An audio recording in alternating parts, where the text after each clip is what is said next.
কোনো সম্পর্ক যদি আপনাকে মানসিক কষ্ট দেয়, আপনার মনের শান্তি নষ্ট করে, আপনাকে অসম্মান করে, তাহলে সেই সম্পর্ক আপনার মন থেকে একেবারে মুছে ফেলুন। কেননা প্রচণ্ড তৃষ্ণা পেলে আপনি যেমন বিষ পান করবেন না, ঠিক তেমনই প্রচণ্ড একা অনুভব হলেও যার তার সাথে যোগাযোগ রাখবেন না। আসসালামু আলাইকুম আমার প্রিয় ভিউয়ার্স, আপু ভাইয়ারা। আজকে অনেক দিন বাদে আপনাদের সাথে ভাবছি যে আজকে অনেক দিন ধরে তো ক্ষেতের কাজকর্ম, শীতকালীন শাকসবজি লাগানো দেখালাম, কিন্তু আজকে ভাবছি যে একটু রান্নাবান্না শেয়ার করি আপনাদের সাথে। তো এই তো বিকেলবেলা একদম সন্ধ্যা হয়ে গিয়েছিল, তখন আমাদের ছাদের কাঁচামরিচ গাছে বেশ অনেকগুলো কাঁচামরিচ হয়েছিল।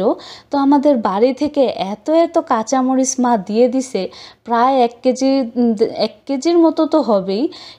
বড় এক ব্যাগ ভরে, এক পলি ব্যাগ ভরে মা 1 কেজির মতো কাঁচামরিচ গাছ থেকে পেড়ে দিয়ে দিছে। তো এই জন্য বলে না যে মানে দাঁত থাকতে দাঁতের মূল্য বোঝা যায় না, এরকম আর কি। যেহেতু ফ্রিজ ভরা কাঁচামরিচ আছে, এই জন্য আর ছাদের গাছের কাঁচামরিচের কথা ভুলেই গেছি, আর মনেই থাকে না। তো এই তো ছাদ থেকে পেড়ে আনলাম মৌসিম আর কাঁচামরিচ, আর এখন কেটে নিচ্ছি চালতা। মূলাগুলো সিদ্ধ করে নিলাম, বাজার থেকে মূলা আনা হয়েছিল। মূলা রান্না করব পুঁটির শুটকি দিয়ে। মূলা কিন্তু আমি খেতে পারি, ভালোই লাগে খেতে। মূলা ঠিকমতো রান্না করলে মজাই হয় খেতে। আর এই যে কাটা কাটা আলুগুলো দেখেন, এগুলো ওই যে ক্ষেতের মধ্যে আলু লাগানোর জন্য কেটেছিলাম, যে জায়গা দিয়ে আলুর গাছ বা গেড়া বের হয়েছিল, ওই জায়গাগুলো খেতে ওই সাইডগুলো কেটে কেটে খেতে লাগিয়েছিলাম। আর আলুর যে সাইডগুলোতে গাছ বের হয়নি, ওইগুলো কিন্তু কেটে কেটে, কারণ এতগুলো আলু কেটেছিলাম, সবগুলো আলু যদি বাহিরে রাখতাম তাহলে তো সব নষ্ট হয়ে যেত। এই জন্য ফ্রিজে রেখে রেখে খাচ্ছি। আর এইদিকে মুসুরের ডাল আজকে পাতলা করে রান্না করব। আর এই যে দেখেন, এই বড় বড় কাঁচামরিচগুলো হলো আমাদের বাড়ির আমার বাবার বাড়ির গাছের কাঁচামরিচ। তো এই তো আমি সামান্য একটু শুকনা মরিচের গুঁড়া দিয়েছি আর পরিমাণ মতো হলুদের গুঁড়া দিয়েছি ডালের মধ্যে। তারপর ডালটা একদম যখন সিদ্ধ হয়ে গিয়েছে, তখন চালতাগুলো দিয়েছিলাম। আর চালতাগুলো দেওয়ার পরেও বেশ অনেকক্ষণ, প্রায় 15 মিনিটের মতো ডালটাকে জাল করে নিচ্ছি। আর এদিকে চুলার মধ্যে ডাল বসিয়ে আমি বাকি কাজগুলো করে নিয়েছি। পেঁয়াজ রসুন কাটা আর অন্যান্য যা যা রান্না করব সেগুলো কাটা ধোয়াও করে নিয়েছি। তো আজকে করলা ভাজি করব, এই জন্য করলা কেটে নিয়েছিলাম। আর পেঁয়াজ কুচি করে নিয়েছি। করলা ভাজির মধ্যে একটু পেঁয়াজটা বেশি দিলে কিন্তু খেতে মজা লাগে, কিন্তু আজকে আমি কমই দিচ্ছি, কারণ ঘরের মধ্যে এখন পেঁয়াজের পরিমাণ কমে গিয়েছে, আর বাজারেও পেঁয়াজের দাম অনেক বেড়ে গিয়েছে। তো আজকে করলা ভাজি করতেছি, আর বেগুন দিয়ে শেরপুঁটি মাছের শুটকি দিয়ে রান্না করব। করলা ভাজি তো অনেক সিম্পল একটা রান্না, তো আমি আহামরি কোনো রাঁধুনি না। আমি যা রান্না বান্না করি প্রতিদিন সেটাই কিন্তু আপনাদের সাথে শেয়ার করি। তো আজকে রান্না করব আলু ভর্তা। আজকে মাছ মাংস কিছুই রান্না করব না, আজকে শুটকি আর ভাজি ভর্তাই করব।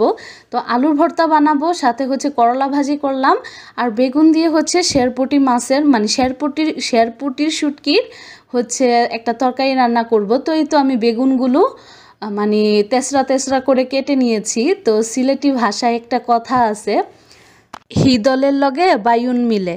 আজকে হিদল দিয়া বায়ুন রান্না করতেছি। তো এই শুটকির নাম সরপুঁটি শুটকি। এইভাবে বেগুনগুলোকে ভালো করে কষিয়ে নিয়েছি, আর তারপর বেগুনটাকে ঝোল দিয়ে দিছি যাতে বেগুনটা সিদ্ধ হয়ে যায়।